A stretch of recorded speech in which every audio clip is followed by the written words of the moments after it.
नमस्कार। सुबह के इस वक्त के बुलेटिन के साथ मैं हूं अनुपम। एनडीए की उम्मीदवार द्रौपदी मुर्मू आज राष्ट्रपति पद के लिए अपना नामांकन करेंगी। इस मौके पर पीएम मोदी और गृह मंत्री अमित शाह मौजूद रहेंगे। नामांकन के वक्त आपको बता दें कि ये लोग मौजूद रहेंगे राष्ट्रपति पद के लिए।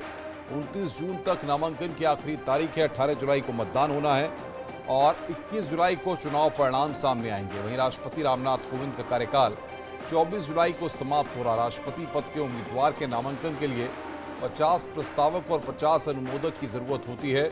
सूत्रों के मुताबिक खबर है कि मुर्मू के लिए कम से कम 4 सेट नामांकन पत्र दाखिल किए जाएंगे।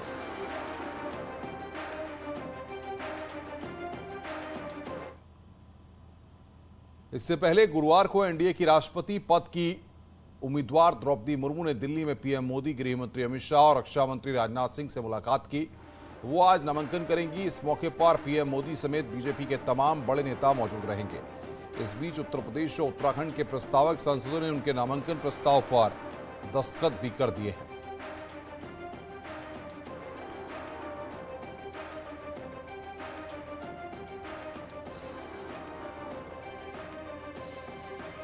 तो पीएम मोदी से द्रौपदी मुर्मू की मुलाकात हुई। राष्ट्रपति के लिए आज आपको बता दें कि वो अपना नामांकन दाखिल करेंगी।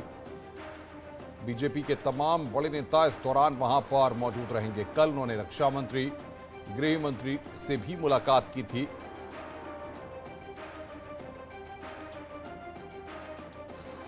तो राष्ट्रपति के लिए आज यहां पर नामांकन द्रौपदी मुर्मू के द्वारा दाखिल किया जाएगा।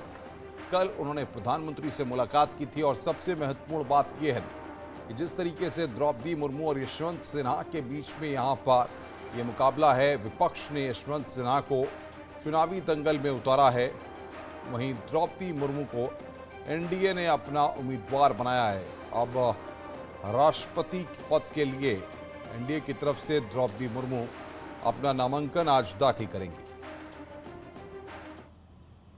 वहीं सीएम योगी आदित्यनाथ आज दिल्ली दौरे पर रहेंगे। सीएम योगी और सीएम धामी भी द्रौपदी मुर्मू के नामांकन प्रक्रिया में शामिल होंगे। इससे पहले गुरुवार को यूपी और उत्तराखंड के सांसद प्रस्तावकों ने नामांकन पत्र पर दस्तखत किए। तो मुख्यमंत्री योगी आदित्यनाथ और उत्तराखंड के मुख्यमंत्री पुष्कर धामी मुर्मू के नामांकन के दौरान वहां पर शामिल होंगे। ये बड़ी जानकारी हम आपको दे रहे हैं। दोनों लोग दिल्ली में मौजूद हैं।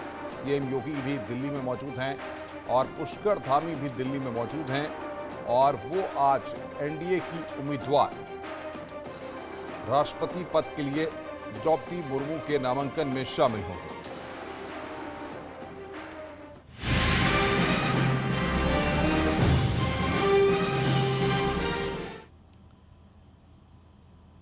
द्रौपदी मुर्मू एक ऐसा नाम जो संघर्षों का पर्याय है। जिंदगी ने कई बार उन पर दुखों का पहाड़ गिराया, लेकिन वो नहीं टूटी। हादसों ने उन्हें तोड़ने की कोशिश की, लेकिन वो जिंदगी के सफर में डटी रहीं। आइए देखते हैं पार्षद से मंत्री, फिर राज्यपाल और अब राष्ट्रपति पद के उम्मीदवार द्रौपदी मुर्मू की संघर्ष गाथा।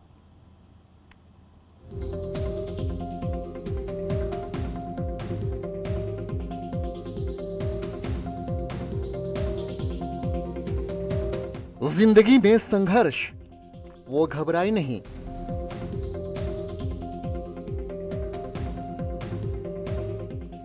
दुखों का पहाड़ गिरा, वो टूटी नहीं।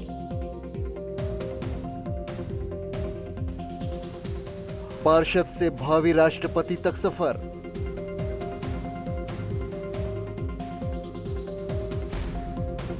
मंत्री राज्यपाल के बाद बनेंगे राष्ट्रपति। मुर्मू से सीखिए जीने का अंदाज। द्रौपदी मुर्मू की संघर्ष गाथा। ओडिशा के मयूरभंज जिले के बैदापोसी गांव की रहने वाली द्रौपदी मुर्मू की कहानी संघर्षों से भरी पड़ी है। पार्षद से भावी राष्ट्रपति तक के सफर में मुर्मू ने कई पड़ाव देखे, लेकिन मजबूत दृढ़ संकल्प की वजह से उनके हौसले जिंदगी को नई धार दे रहे हैं। द्रौपदी मुर्मू का जन्म 20 जून 1958 को हुआ। मुर्मू आदिवासी संथाल परिवार की बेटी हैं। मुर्मू का विवाह श्याम चरण मुर्मू से हुआ। शादी के बाद द्रौपदी मुर्मू को 2 बेटे और 1 बेटी हुई। सब ठीक चल रहा था। अचानक अलग अलग हादसों ने उनके पति और 2 बेटों को छीन लिया। पति की हार्ट अटैक से मौत हो गई, तो वहीं मुर्मू के बड़े बेटे की 2009 में रहस्यमय परिस्थितियों में मौत हो गई और उसके 3 साल बाद 2012 में एक सड़क हादसे में दूसरे बेटे की भी जान चली गई। पति और दोनों बेटों के जाने के बाद द्रौपदी मुर्मू ने हिम्मत नहीं हारी। अपनी इकलौती बेटी के लिए जिंदगी को आगे बढ़ाने का संकल्प लिया। आदिवासी परिवार की द्रौपदी जीवन की शुरुआत से ही संघर्ष करती रही। टीचर के रूप में करियर की शुरुआत करने वाली मुर्मू बाद में नौकरी छोड़कर ओडिशा के सिंचाई विभाग में क्लर्क का काम किया, लेकिन मुर्मू की किस्मत कहीं और ले जा रही थी। शिक्षिका की नौकरी छोड़ने वाली मुर्मू का मन सिंचाई विभाग में भी नहीं लगा। 2 नौकरी छोड़ने के बाद द्रौपदी मुर्मू ने राजनीति की ओर रुख किया और 1997 में पहली बार निगम की पार्षद बनी। इसके बाद प्रदेश की राजनीति की ओर रुख किया। रेरंगपुर सीट से 2 बार बीजेपी की विधायक रहीं। 2000 से 2009 तक 2 बार विधानसभा सदस्य रहीं। 2000 से 2004 के बीच ओडिशा सरकार में मंत्री भी रहीं। उसके बाद 2015 में झारखंड की पहली महिला राज्यपाल बनी और अब बीजेपी ने उन्हें राष्ट्रपति पद के लिए उम्मीदवार बनाया है।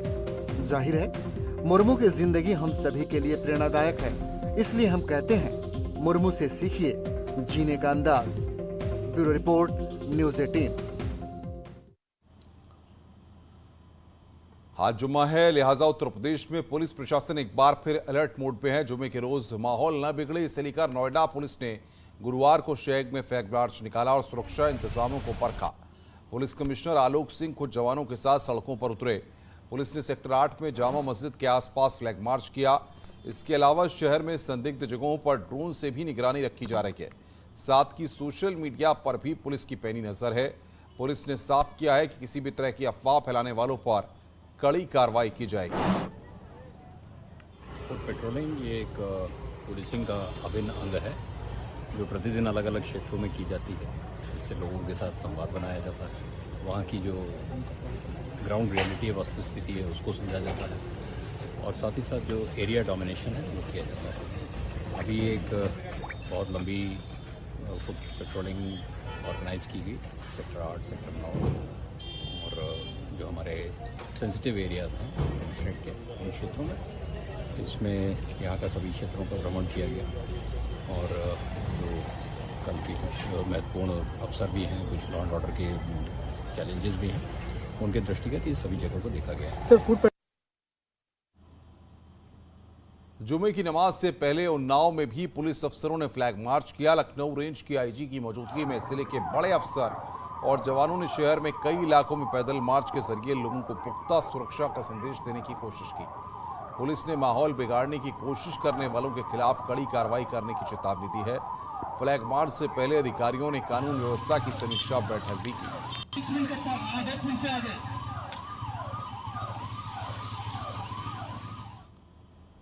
ललितपुर में जुमे की नमाज को लेकर पुलिस और प्रशासन पूरी तरह से अलर्ट मोड में दिखाई दे रहा है। शांति और सुरक्षा के मद्देनजर पुलिस और जिला प्रशासन के आला अफसर लगातार गश्त कर रहे हैं। गुरुवार की देर शाम डीएम और एसपी ने शहर में पैदल मार्च किया। पुलिस ने घंटाघर चौक, तालाबपुरा, स्टेशन रोड, केलगुआ रोड समेत शहर के मिश्रित आबादी वाले इलाकों में पैदल मार्च किया। इस दौरान पुलिस अफसरों ने जनता से अफवाह से दूर रहने और अफवाह फैलाने वालों की सूचना देने की अपील की।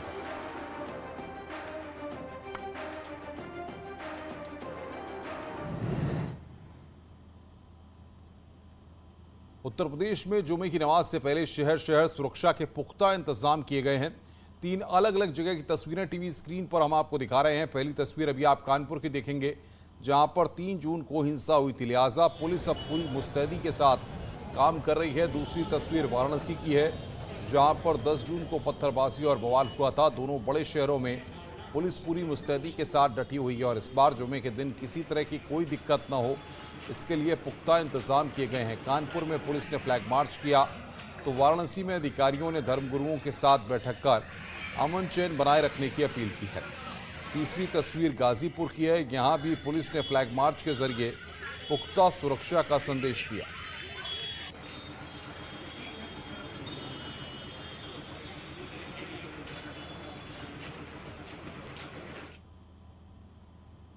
खबर इटावा से। इटावा के भरतना इलाके में ट्रांसफार्मर में आग लग गई, इससे वाजपेयी नगर की बिजली गुल हो गई। ट्रांसफार्मर से चिंगारी निकलते वक्त विस्फोट भी हो रहा था, जिससे लोगों में अफरा तफरी मच गई। लोगों ने बिजली ऑफिस को इसकी जानकारी दी। बताया जा रहा है कि ओवरलोड के चलते ट्रांसफार्मर में आग लगी है।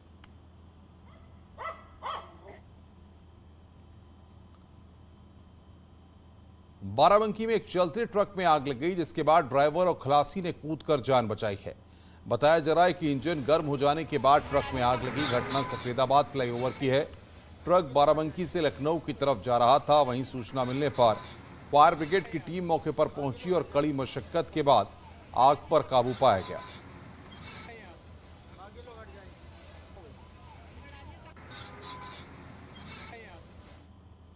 झांसी में हाई स्काई झूला टूट गया, जिससे झूले में बैठी महिला और बच्चे ऊपर से नीचे गिर गए। इनको गंभीर हालत में हॉस्पिटल में भर्ती कराया गया है। बताया जा रहा है कि झूले की पलकली टूटने से हादसा हुआ है। घटना मौरानीपुर की है, जहां मेला ग्राउंड में एक प्रदर्शनी चल रही है, जहां हाई स्काई झूले लगे हुए थे।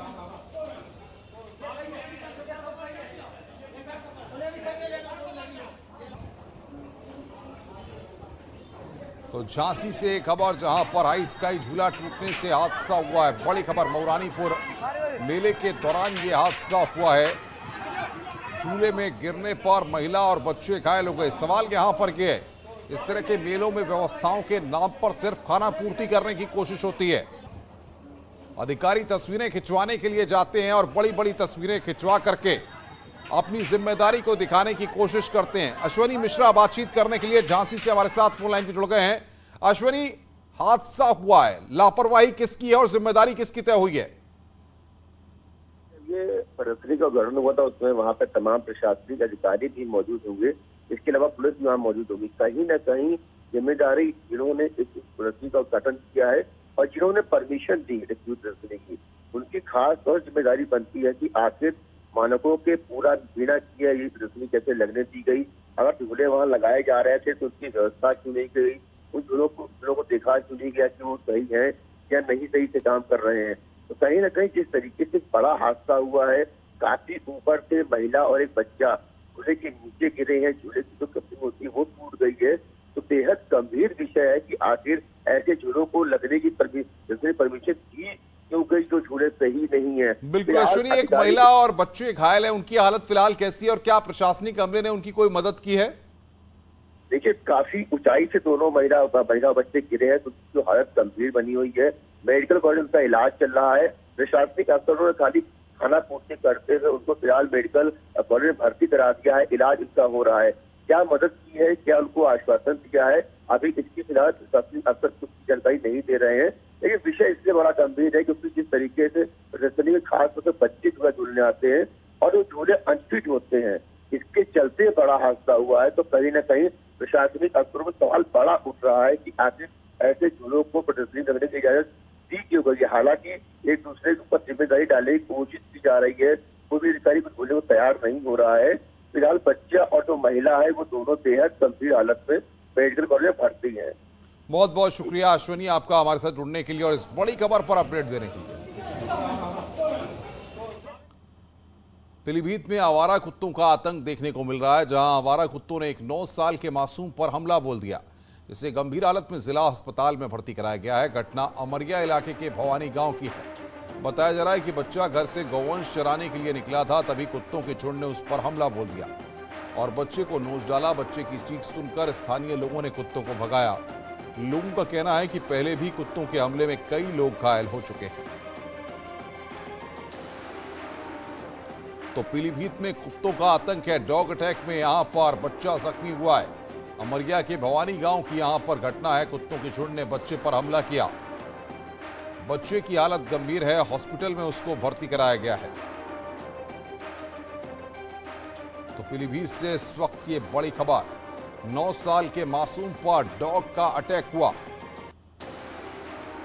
सवाल सबसे बड़ा ये तस्वीर सिर्फ एक जिले की नहीं है। उत्तर प्रदेश के तमाम जिलों में आवारा कुत्तों का आतंक देखने को मिलता है, लेकिन चाहे निगम के अफसर हों, चाहे पशु विभाग के अफसर हों, कोई भी इसको लेकर गंभीरता से कदम उठाते हुए नहीं नजर आते हैं।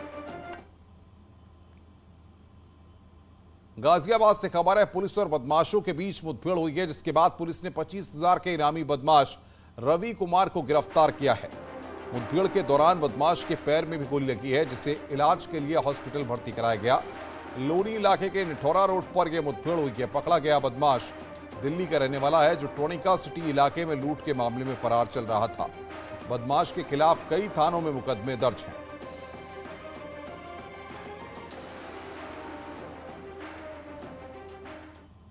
पीलीभीत पुलिस ने एक बदमाश को गिरफ्तार किया है, जिसके पास से एक तमंचा और कारतूस बरामद हुआ है। बिलसंडा थाना पुलिस ने मुखबिर की सूचना पर बदमाश को गिरफ्तार किया है, जिसकी पहचान दीपक के रूप में हुई है। पुलिस ने बदमाश के खिलाफ आर्म्स एक्ट का मुकदमा दर्ज कर लिया है।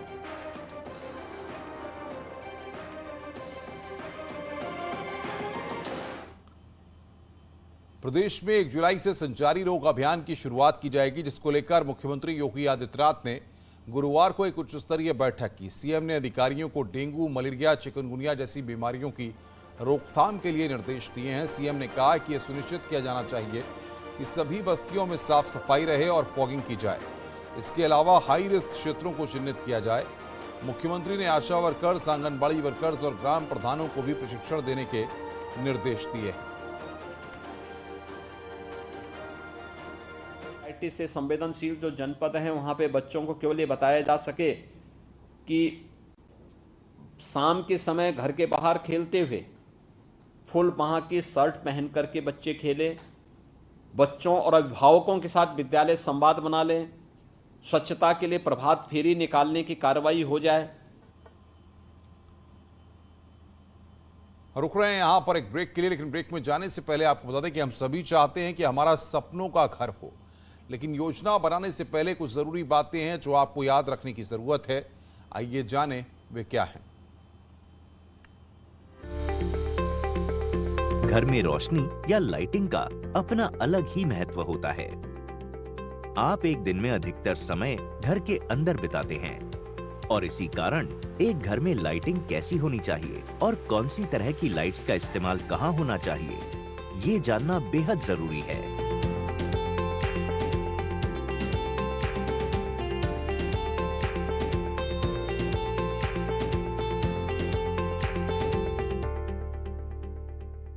बढ़ते आगे, एक बार कोरोना वायरस का संक्रमण फिर डराने लगा है। राजधानी दिल्ली और उससे सटे इलाकों में संक्रमण तेजी से बढ़ रहा है। कोरोना संक्रमण की बढ़ती रफ्तार ने लोगों के मन में चौथी लहर का डर सताने लगा है। हालांकि चौथी लहर आएगी या संक्रमण की रफ्तार थमेगी, इस बारे में अभी आधिकारिक रूप से कुछ कहा नहीं गया है। पिछले 24 घंटे में पूरे देश में 13,313 नए केस मिले हैं। इस दौरान 38 लोगों की मौत हुई है। देश में सक्रिय मामलों की संख्या बढ़कर 83,990 हो गई है। स्वास्थ्य मंत्रालय ने कोरोना संक्रमण की दर 2% बताई है, जो कि चिंता की बात है।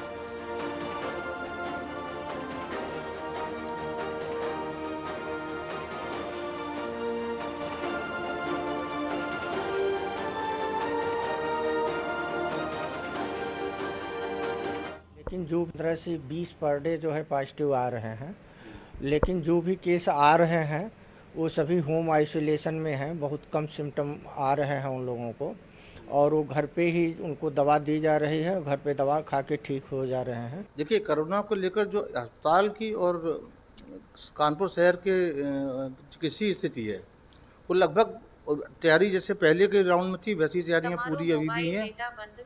ऑक्सीजन का सारा इंतजाम हो चुका है। ये पिछले 4-5 दिन से ये देखा गया है कि मरीज जो है हल्का सा बुखार, गले में दर्द करके आ रहे हैं, खांसी भी है साथ में, तो मुश्किल से 2-3 डेज का सिम्टम लेके मरीज आ रहे हैं। तो कुछ मरीजों की जो जांच रैपिड एंटीजन टेस्ट भी पॉजिटिव पाए गए, कुछ के RT-PCR भी पॉजिटिव पाए गए।